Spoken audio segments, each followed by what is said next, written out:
MDMA, isn't it? Fixing a lot of people. Anyway, really impressed you guys have come. Appreciate it today. Thanks, Michael. So it was Gandhi who said to truly find yourself, lose yourself in the service of others. And I think there's probably quite a few people around Nimbin Town that can relate to that. We in Weeded Warriors, we sort of started up with the intention to try and just get some information out there for the ex-service community, whether that be defence or emergency services. We all sort of put our life on hold to sort of serve the country and then get a pretty raw end of the deal when we come back to our lives and have issues from our service. So it was initially just something to start sort of putting out some information and some alternative approaches to managing not just trauma but as well as pain. And through connecting with other groups in the United States, we've sort of realised that rather than just putting information out there, we should try and start a community. And that's what we've done. We've managed to get monthly meetings up and off the ground.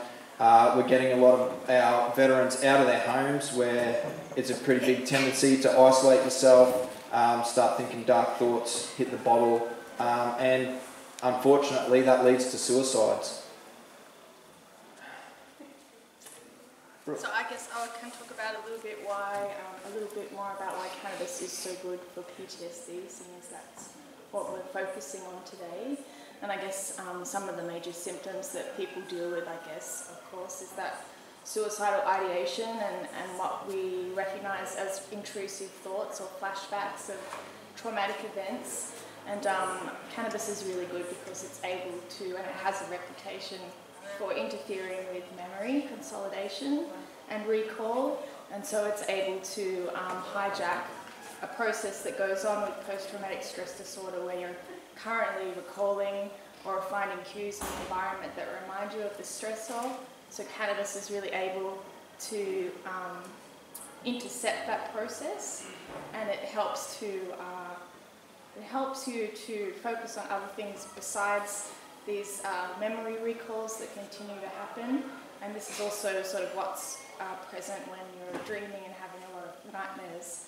So cannabis also really helps people with their sleep, to be able to sleep, and with PTSD you have a lot of tension as well that's associated with something called hyperarousal, which is tending to be quite anxious and alert in social environments and not being able to relax. And the way that cannabis works as a sedative and a tranquilizer is so efficient, that's why it's so good with epilepsy. So cannabis really tackles the huge symptoms of PTSD that other medication isn't able to address, and we saw really good results from 2009 to 2011 in a New Mexico trial in the States where they were able to evaluate 80 PTSD patients and see a really remarkable reduction in their scores of symptoms associated with PTSD, and in particular that was suicidality, and that's the only compound that's ever address that issue, so that's why it's so promising. And being able to research our endocannabinoid system has helped us to even understand how we process trauma and what's actually going on when we're anxious and when we're feeling depressed or frightened.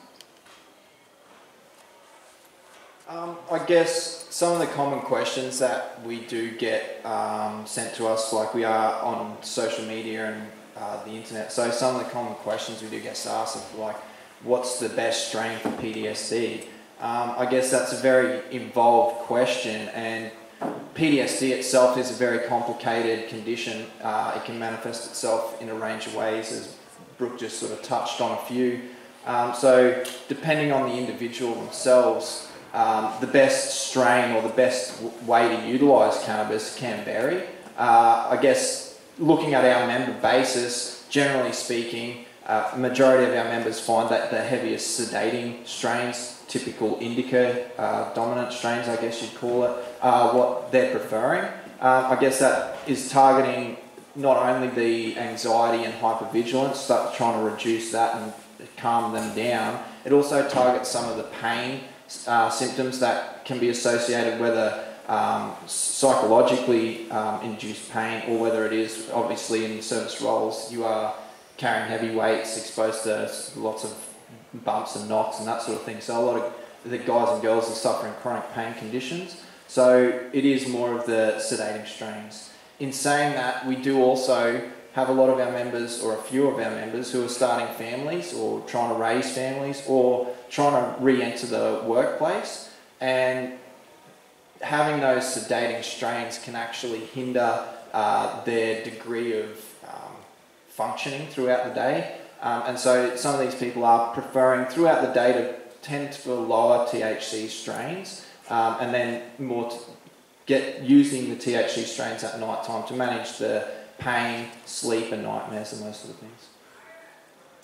Yeah, I guess I can speak a little bit about where the research is up to in the world, and I think Michael just touched on the MAP study that's being undertaken in Colorado with an amazing professor called Dr. Sista, who came out earlier in the year, and I think a few of her videos, Sista was able to capture those in Melbourne, and you can see those. Actually, they're on the United in Compassion website. But so Sista is working with MAPS, and they're looking at a triple placebo-blind controlled trial, which is the standard that is required medically and professionally to allow the sort of access that veterans would need to apply for. So there's been a bit of, the obstacle mainly to the research is the cooperation of Veterans Affairs at this point in time, and that's sort of the same situation that's playing out in Australia, and that they're falling back on the sort of federal or Commonwealth legislation and saying that until the TGA have a more broad and a unified approach, that they also wouldn't be sort of supporting veterans who seek cannabis. But the MAPS trial sounds really amazing, and it'd be great to sort of encourage more support from Veterans Affairs to have that sort of trial rolled out in Australia. There's a small trial that seems to be about to get underway at the Lambert facility that's run by Sydney University in Sydney. They're looking at a controlled trial, a double placebo controlled trial that's looking at fear consolidation and fear extinction with a white noise burst and exposure therapy model, and they'll be looking to see whether THC in regular users helps to modulate this fear response, and whether it also with a CBD and THC compound might actually be able to affect how people recall memories and process memory again. So that's a really exciting trial that is getting underway in Australia, that Lambert facility. So more information about that is available on their website. The other sort of avenue of cannabis that I guess hasn't fully been investigated today, and this is something that we do push through our group, or not push but encourage some of our members to do, is the cultivation side. So for veterans, probably for a lot of people, once you get to that point whether you're medically discharged or deemed incapable of working again, it's a bit of a harsh reality that you're kind of left with, well, what next? What am I left to do? And depending on your level of capability, it does limit what jobs or employment you can seek. So there's actually a group in the United States in Santa Cruz, they've started up, called Santa Cruz Veterans Alliance, and as well as providing reduced cost meds to veterans, cannabis medicine to veterans, they've also taken the approach that there's healing through cultivation, or peace through cultivation is a catch cry they use. So not only do they give meds to veterans, they have secured a license and a big grow space that they actually get veterans to come out, interact with each other in a very calming space where you sort of get in this nature therapy. You're interacting with the plants, you're renewing life as opposed to in your past career potentially taking and ending life. And it's just a very nourishing environment to be in while you're supported by like-minded individuals. So this is something that, as legislation around the cultivation of cannabis in Australia develops, we're very passionate about seeing some sort of whether it's co-op legislation or home grow legislation, be incorporated so that we can start getting these veterans who maybe are sitting around home going, what am I meant to do, twiddling their thumbs, growing meds at a reduced cost and then giving them back out to people, you know, helping save people's lives while giving them a purpose again. So this is another area where not only are we fighting for people to have access to the medicine itself, but people need the right to be able to grow it for themselves as well. Thank you. Yeah, about taking back your own agency.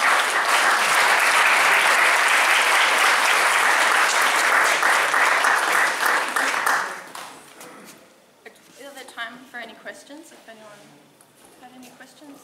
We're finished. Have you finished? Yep. Yeah. Thank you so much. Yeah, we're short and sweet, sorry. I appreciate it. I'm going to get Andrew. Just wanted to know what organisation it is again. Weeded Warrior. So we've got Facebook and website that you can...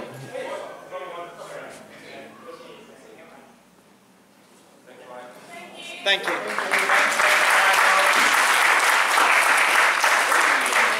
I should have been in time. How many people here think that marijuana should be legalized by applause?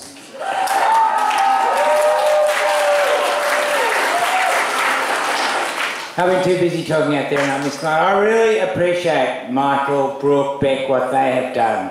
You know, it's just... I started talking before about PTSD, which I reckon we all have on different levels. You know, we've all had trauma.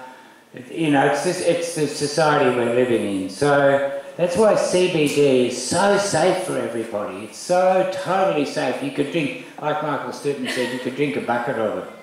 So that's worth thinking about.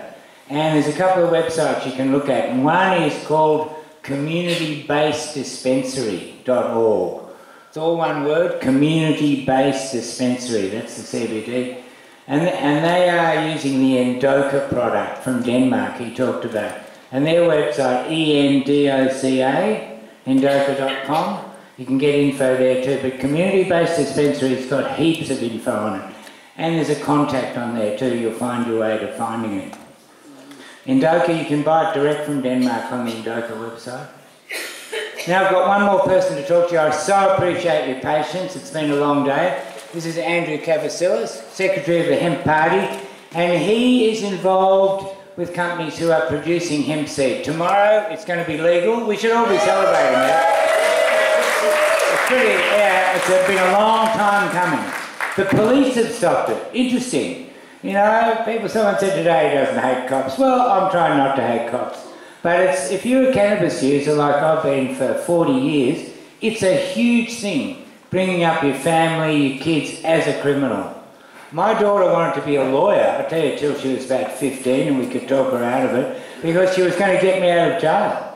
And that's how it affects kids. It's horrible.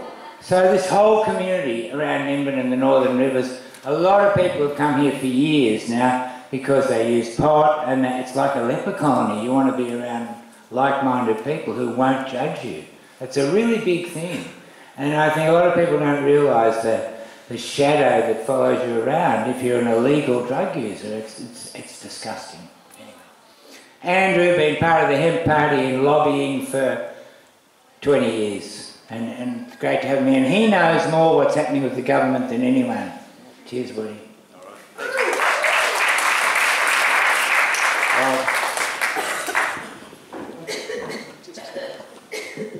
That's it. Thank you. Look, thanks everyone for hanging in there for the rest of all this day, and for Michael and the Hemp Embassy for putting these days on. Where do you even start? I suppose, Mike, you know, we hear a lot about medical cannabis and here and around the world, and even all the, a whole succession of speakers who talk about medical cannabis and how good it is. There's obviously something going on. My talk, I suppose, will be on why it isn't legal. Why it isn't legal here? Why it isn't legal anywhere in the world? Why you can't go to a doctor and get a prescription, and hopefully try and dispel some of the myths. And I suppose as I explain what I intend to say, I hope the penny drops for you and puts it more in context of what's actually going on and what we perceive to be going on, what the government's saying is going on, and what's really going on. So, I suppose the easiest way to really start is that cannabis is like opium and coca, and Michael talks about that. And we have the overriding laws about that all over the world. There's the United Nations Drug Conventions, the INCB, in fact, the International Narcotic Control Board. They are in charge of all the coca and opium that's produced in the world for legal use. And these are products that get made that have been clinically trialled. And cannabis is the same. It's, you know, in the same UN drug conventions, they talk about cannabis, and a country can use cannabis for medical and scientific research. The fine print about cannabis and opium and coca is that as long as it's from a lawful source, and this is a very important point, that unless we really understand this, it will be in the, you know, the debate will not mature in Australia, or we won't really be able to grasp what's going on around the world. So the lawful source is very important. Growing cannabis for medical purposes is exactly like trying to grow opium for medical purposes. Now, in Australia, there's 2 foreign companies. Again, getting back to one of the other points I did want to make early on, governments don't own cannabis. There's no government in the world that owns a lawful source of opium, coca or cannabis. It's all owned by companies. Always has been from the very first day. No government owns it. If you want to grow opium for medical purposes, it's a great drug. We grow half the world's, you know, we talk about that it's, you know, grown in Tasmania. Australia grows half the world's opium. I'm only going to explain this so you get an idea and really put you in the picture. 2 foreign companies, GlaxoSmithKline, Johnson & Johnson, they contract farmers over here. When that farmer grows for them, they don't own the seed. They don't own, the farmer actually would get in trouble, narcotic charges, if they were to go out in their back paddock and steal some of that opium.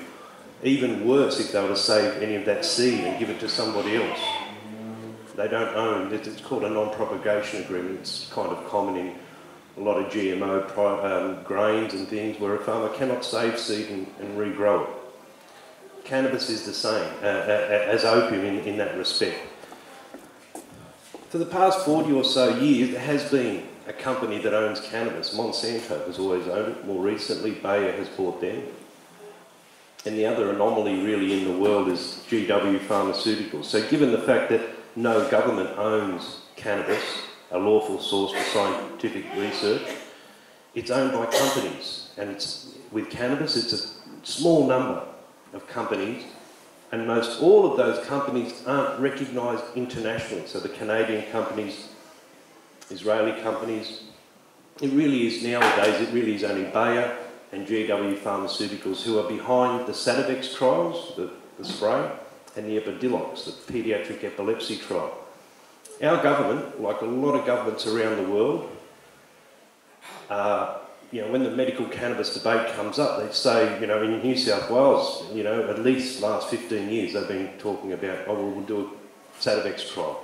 Nowadays, governments are saying that we're going to legalise medical cannabis by getting a group of children onto a paediatric epilepsy trial, which is actually based in the US. And still arrest their parents while they're doing that. Yeah, well, I mean, there's still a lot of anomalies around that. And, it, you know, just to expand on that, you know, in government speak, when the government says there's 33 authorised prescribers of cannabis, most of those prescribed, nearly all of them, are really attached to the clinical trials that have been all arranged by the company, GW Pharmaceuticals, in conjunction with Bayer. Basically, they're giving the doctors the indemnity, just like any other clinical trial. If anything happens, we'll cover it. And especially with cannabis, it's nowhere near risk associated with other drugs. Andrew, can I ask a question? I wonder what GW Pharma would think of police arresting parents who are actually providing Epidiolex to their children under compassionate access. Like, will that affect, you know, I'm just I don't know. I don't know. It kind of doesn't make sense. While, you know, police arresting a patient who's on a clinical trial, so yeah, well, need to find out more about it. Yeah. Yeah, no, I don't know. I mean, these are the anomalies, and we'll keep seeing these anomalies and negative consequences while our governments don't hurry up and do something. So I'll try and stay on the track, but it's simple but complex. No government owns it, only companies. And GW Pharmaceuticals, a company she talks about, kind of highlights how one company in the whole world got to develop a product. Basically, the British government, it appears, broke all the international rules. They let a company float on the stock exchange to access illegal seed off the black market and develop a product. And it's, you know, this is all in Britain. So, you know, there could be an assumption that, you know, Britain must have a great medical cannabis regime. But in fact, they don't, you know. And another part of this is, you know, even when we have to break down the argument, we have to define what medical cannabis is and what pharmaceuticalised cannabinoid medicines are. So medical cannabis overseas, so when, you know, I'll just backtrack a little bit more. No government in the world has willingly introduced a meaningful medical cannabis regime. And I'll backtrack a bit for you, and just so you understand, in 1996 in California, Proposition 215 was established. Under the US Constitution, states can initiate a referendum, citizens-initiated referendums. So, a guy called Dennis Perron got all the signatures required on a petition that at the next election they did put a question on the ballot, should medical cannabis be legalised? And the people voted and it got up. But what's important to note, the California government opposed it, the medical profession opposed it, the federal government in America gave money to run no campaign, vote no, but the people voted and it got up. That medical cannabis regime, like the subsequent ones in other states, is really, there's no prescription. So there's no doctor in the world writing a prescription that gets filled out that you go to a chemist and get it filled. That's not happening anywhere, even though our governments say that that's what in fact you know, you can go and get a prescription. There is none. There is no prescribable products in the world. So defining what medical cannabis is and what pharmaceuticalised cannabinoid medicines are has to be established. So when our government talks, they're talking about pharmaceuticalised cannabinoid medicines. All the government can do is change laws, which they have done here in Australia, change laws that make it more easier for a company to come to Australia, or an Australian company, to develop a therapeutic cannabinoid medicine. Basically from discovery, find the lawful source of cannabis first, that you can use, that it does comply with the UN Drug Convention, and then go through the full process of processing it, doing the extraction, just like with opium. They grow it, it gets harvested, they extract the opiates, and then it goes to a manufacturer who's got products that have been clinically trialled. So in the case of cannabis, there are no products like that. So a drug manufacturer then takes that refined cannabinoid and makes a product and go through all the clinical trials. This hasn't happened really anywhere in the world, you know, to an extent with Sativex, and we're going through that very slow process for paediatric epilepsy at the moment, but based in the US. So I hope you're catching on and that you find that, you know, answers some questions in your mind a bit. Going on from that, so in the US, yes, the US law says that cannabis is still illegal, and anyone who does understand the scheduling process, in the US, cannabinoids are still Schedule 1, the top of the range poison, no medical value. In Australia more recently, they had to schedule to a Schedule 8 drug, this is Delta 9. That means a company can now do some clinical research on it. We're still at that level where, you know, somebody walks out of the Amazon with a plant that they think might have a medical purpose, and we see the story on Current Affair in the news, and then it always finishes off with the health minister saying this might take 5 to 10 years and $1 billion to develop this product, blah, blah, blah. Same thing with cannabis, that's where we are now. In Canada, the government was forced to introduce a cannabis regime, not a meaningful one, it was just forced to do it by their High Court. In their constitution, they have a Bill of Rights. And what that in effect how that was used in effect was a court case in 2002 went right through the High Court, and the High Court found in favour of these people using cannabis for medical purposes, and under the Charter of Rights had the authority and the power to order the government to do something. In fact, they ordered them to do it within 1 year. They took 2 years, and it was a really dog of a regime, and they're on their third regime now, which is going to the LPs, the licensed producers, where you can only really legally access it via mail order. Now, where the medical profession and these medical cannabis regimes interact is minimal, bare minimal. In the US and in Canada too, and more so in Canada, for a patient to be able to access that medical cannabis, and we're talking about medical cannabis here, I'll just throw this other definition in. Pharmaceuticalised cannabinoid medicines are Epidiolex and Sativex. They are kind of usable. One is kind of available in clinical, well, they're both only available in clinical trials, basically, yeah. What medical cannabis is, in effect, is an exemption from a government. It's a deal almost between the people and the government, bypassing the medical profession. And in essence, it's an exemption to smoke high THC cannabis. Most people in the world who are using medical cannabis legally are, in effect, working under an exemption from the health department to smoke high THC cannabis. The medical profession are not in favour of medical cannabis, and nor, like for instance in Canada, less than 10% of the doctors have ever made a recommendation for their patient to get the authority, the exemption from the Health Canada to smoke high THC cannabis. And even from that figure you can extrapolate that a small percentage have probably done most of that. In the US it's kind of almost a free-for-all where you can go to a dispensary, there'll be a naturopath or someone on a Skype screen, and for an extra $100 he'll give you the recommendation. Boom, that goes to the state health department, and all of a sudden you're an exemption to smoke high THC cannabis and buy some bud. Basically you show that to the cop when you get busted, and that's it. In Israel, again, no prescriptions are going on. Most all doctors do not do any prescription or anything in Israel because there is none. The situation in Israel, and this was demonstrated to us in Melbourne at a conference by Israeli doctors, there's this very small number of doctors who would make a recommendation. So the patient sees a doctor who may be favourable. In this case, they are doctors who are favourable, but they explain from their situation. The patient comes and sees them. They explain their situation. If the doctor agrees, well, then they write a recommendation.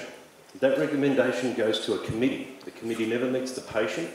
If the committee decides that that patient can use cannabis, they inform the patient.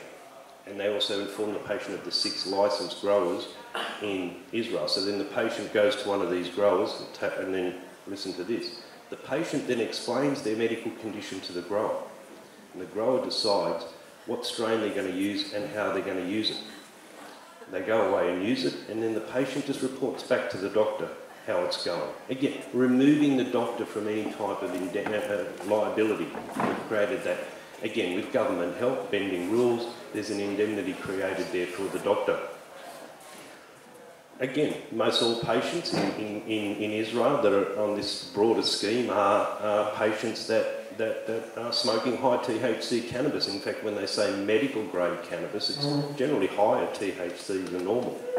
There's no doubt that the recreational movement has jumped onto the medical cannabis regime wherever they can. But in effect, that's actually brought about unintended positive consequences. So, there's no real government complaining about that.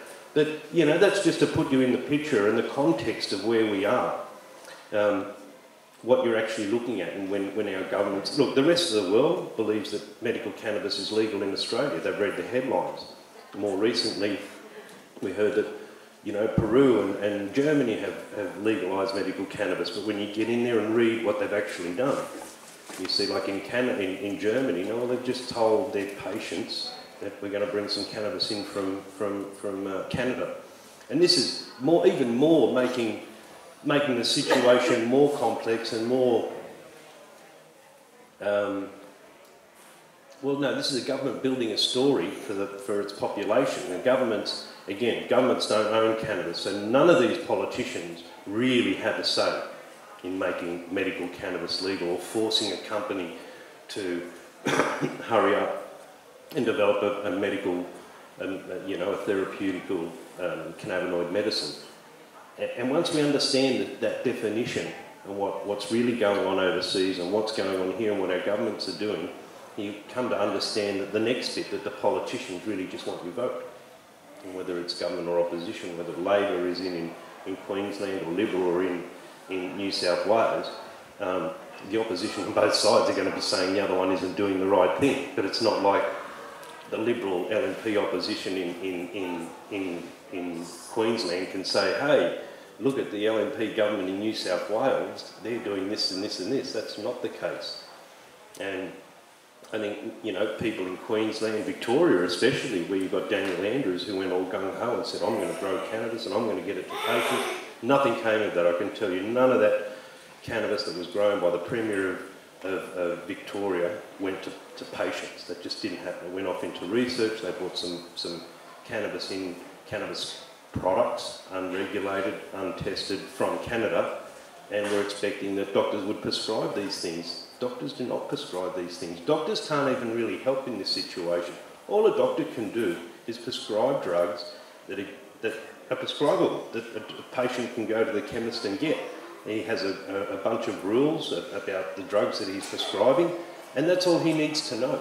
Getting doctors involved and the medical profession involved into this debate is a retrograde step. And again, you know, that the debate here in Australia hasn't reached that point to understand that in Israel, in Canada and the US, by and large, the medical profession are against medical cannabis. They are for therapeutic cannabinoid medicines, but they don't exist yet. And they would love to prescribe those if they're developed first. So here in Australia, we've as the Hemp Party, we've progressed that, and rather than saying, you know, legalise it and prescribe it without defining what it is, we looked at developing a set of options through an interim measures plan here in Australia. And it basically revolves around the government acknowledging what's going on overseas, that you know, the people using medical cannabis overseas did so against the government's will, but there has been negative, positive consequences from it. And then our government, this is a federal and international issue. It's not like any government in the world has been able to do it. So in order for Australia, the Australian government, to initiate a meaningful medical cannabis regime, as they're doing overseas, we would really need to go to the UN and develop a regime and present it to the United Nations. And I'm not joking about this. More recently, the Canadian government decided to willingly introduce a regime around recreational use of cannabis. They developed this, unlike medical cannabis, which was forced on them.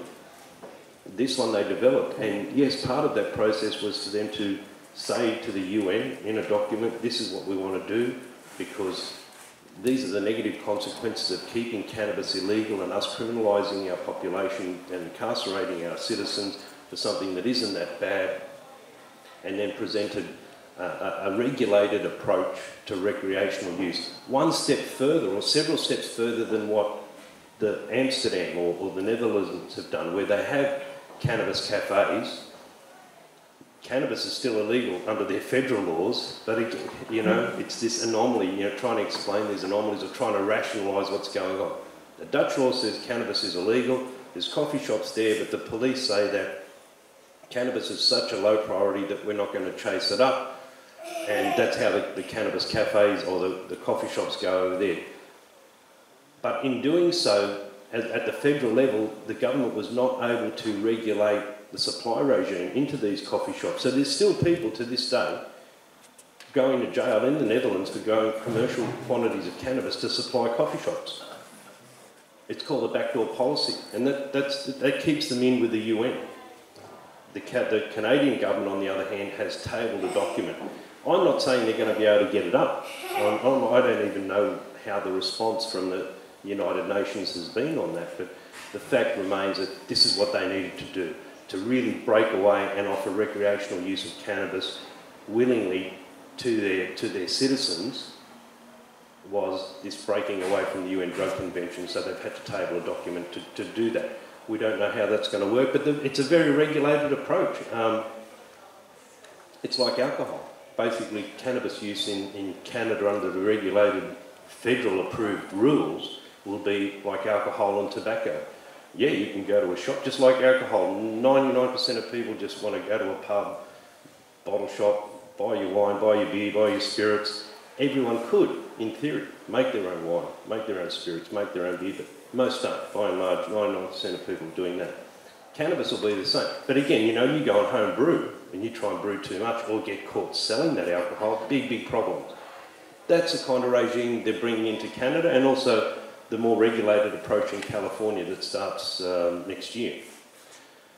So here in Australia, we've got governments who don't own cannabis, state and federal, telling the population that they're going to do this, this and this, but they're basically ultimately saying that we're going to force companies to come and do that. I don't even know what they're even saying, but it's working well with the public. You know, Queensland government, you know, we've got a Queensland Medical Cannabis Advisory Committee, there's federal ones. The federal one, in fact, is fully loaded by addiction specialists and people who are actually against cannabis, so we can't really put too much on them to bring us medical cannabis, but more so to pursue the arguments and pick up on any positive that revolves around, you know, a company getting another licence or going along the legal framework that they've set up. A company coming here to develop a medical cannabis product that's prescribable, it's passed clinical trials, that hasn't happened anywhere in the world. They're saying they're going to do that here. So that's what governments are saying. We've got the Queensland election coming up. You've got, you know, One Nation saying they're going to back medical cannabis. This is not a state issue. There is no state government in the world that's ever done this. And there's very little chance of, next to no chance of the state government here introducing any kind of meaning medical cannabis regime without federal approval. Simple as that. The debate has to mature to a point where the people are talking direct to the government. We've tried the TGA and the medical professional involvement. The truth is they haven't been involved in those countries by and large, in Israel, Canada, wherever they want to look to. We need to make a deal with the government. We need interim measures, and basically this interim measures plan, the series of options, but it does really look at getting cannabis to people who are going to benefit, and who that group of people are. It's like yourself, the otherwise law-abiding people. You come to a point in your life, you get ill, and you need to use medical cannabis. You've heard all this stuff, you go to the doctor, you can't help, they can't help.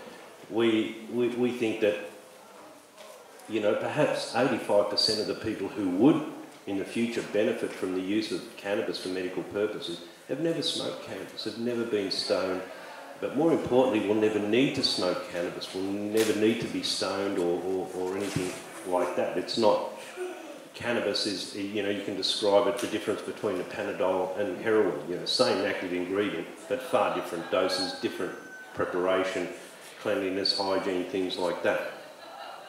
So, you know, at a state level, there's no chance. You've got a bunch of politicians from both sides, and especially oppositions and micro parties and other interest parties who will say, yeah, we're going to do it, but there's only governments can change laws. So oppositions will always promise us the world. They can never deliver when they get in the government. What I'd like to see is that we let the state governments off the hook. Basically, stop lying to us. We know you can't do it. We're on to you. We know it's an international federal thing. We want all the state premiers and health ministers to team up and go after Turnbull and Hunt and start asking these questions. Not, you know, forget, you know, stressing the point why cannabis should be legal, but more ask the questions around why isn't it? Why isn't their products available for prescription? Why is there a hold-up? And we've had many parliamentary inquiries in Australia that all refer to the international roadblocks and obstacles, but it's glossed over and it's never taken into account. We really have to do that. If we want this debate to move in Australia, we have to be asking why isn't it? What would be the international consequences if Australia was in fact the first country to willingly develop and introduce a meaningful medical cannabis regime that, you know, ultimately it's something we've had to think about. Rather than telling the government legalise it, do this, do that, we've come up with a half plan. It's a very detailed, the details around medical cannabis are very wide and complex, and they kind of follow the regimes that are happening in the US and Canada, and to an extent Israel, where because most people aren't going to grow, just like alcohol, most people are not going to grow their cannabis for medical purposes. There needs to be a supply regime. For me, I think, you know, a handful of facilities growing cannabis in several states would be more than enough. The government cannabis is kind of its own worst enemy. Here's some facts that might, you know, surprise you. The government, I used to think we could grow all of Australia's medical cannabis needs on about 3 acres. Very small area. The government has done their own figures and they reckon 3 hectares, which is just over double what I'm talking about. So, you know, when you're talking about medical grade products for people, there has to be that kind of control. So that 3-4 hectares can be, you know, like I said, you know, in a couple of dozen facilities spaced all over the country. And once cannabis produces, it actually produces a lot, and it's quite systematic. You've got more coming on as the others are being harvested. It's quite a production once you get going. But yeah, ultimately, you know, for these people, the 99% of people who aren't going to be growing their own, or not capable, or not able to, or, you know, they're sick now, they can't wait 6 months for their cannabis to grow. You need that supply regime open to people like that. So, you know, we're not talking about a big deal. I mean, this, again, it's part of the whole of, you know, what I try and tell people. I can't rationalise it. It is that simple. But, you know, when you have 3 hectares or so, you know, a couple of dozen facilities growing it, you can address the cleanliness, the hygiene, the growing methods, the procedures, and then, of course, in doing so, and part of this interim measures plan, it is the development around all those issues, and including patient identification. How, you know, if the doctors aren't going to be involved to a great extent, how do we identify patient groups? How does a patient then get access, whether it's mail order or via dispensaries that could pop up?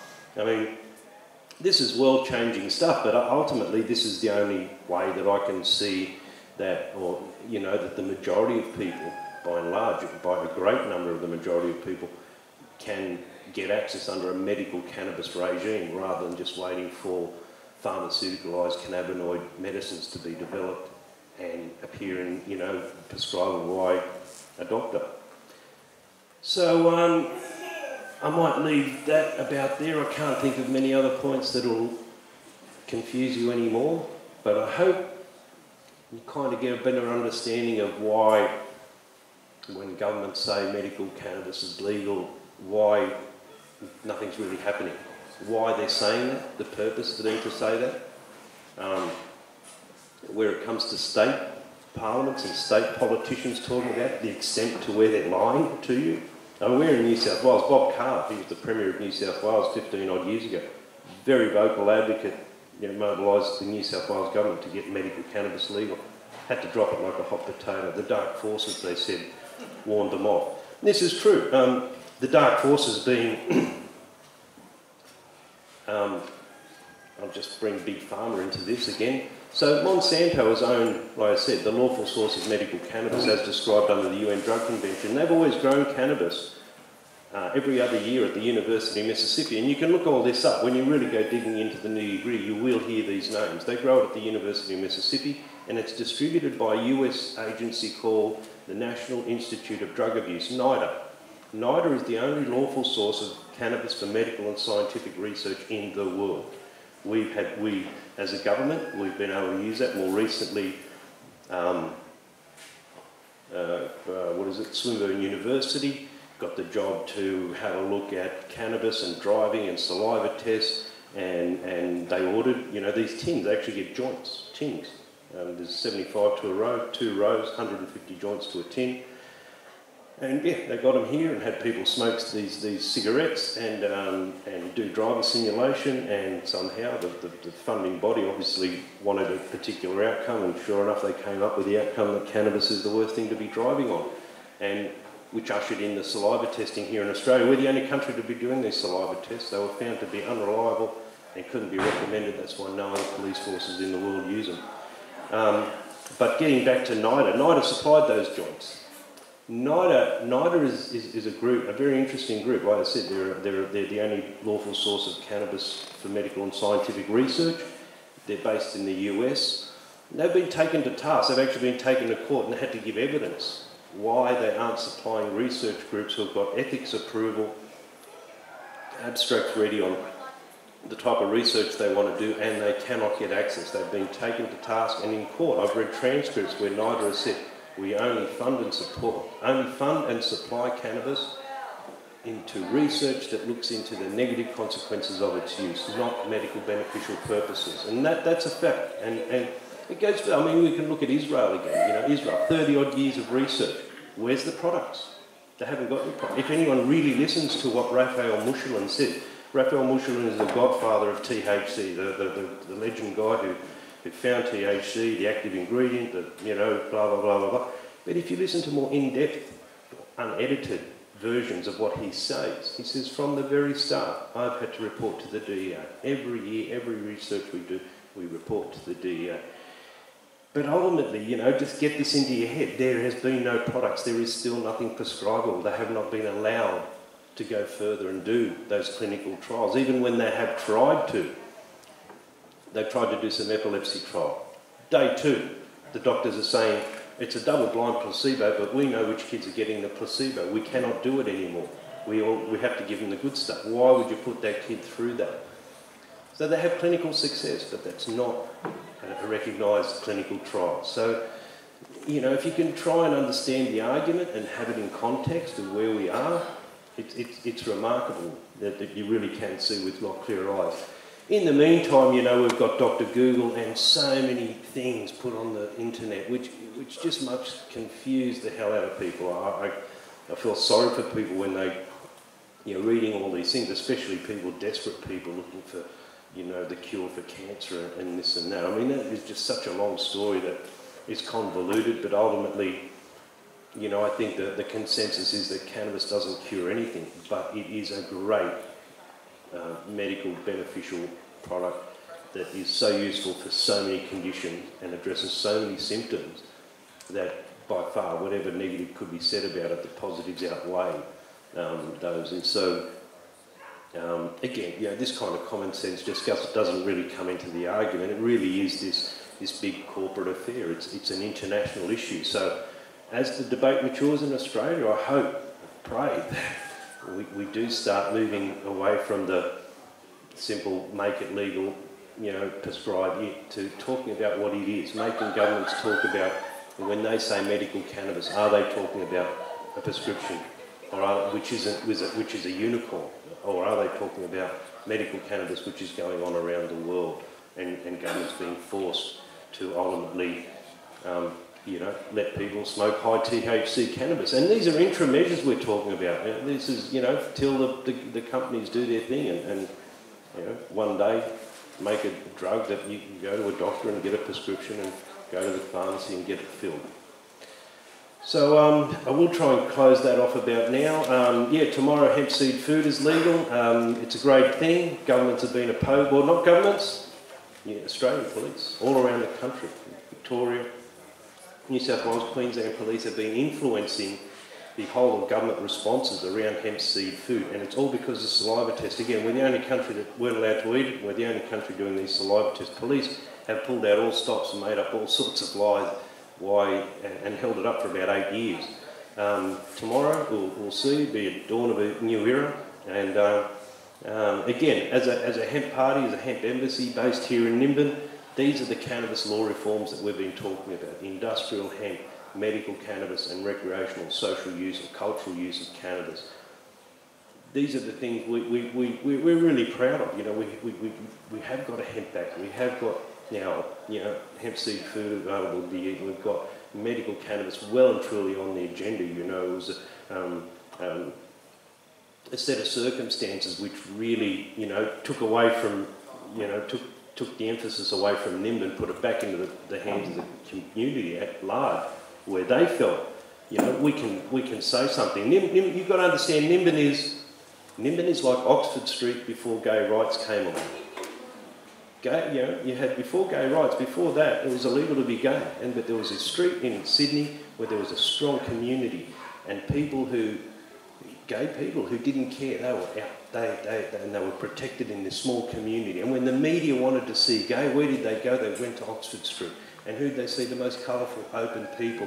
You know, the kind of people where, you know, mum and dad sitting at home going, oh, I don't want my kid like that. Well, very easy to put shit on, basically, you know, very easy to point the finger at. Nimbin's the same. We've got a very strong community here. When the media want to see pot, they come to Nimbin. And we've got people that are protected in this community.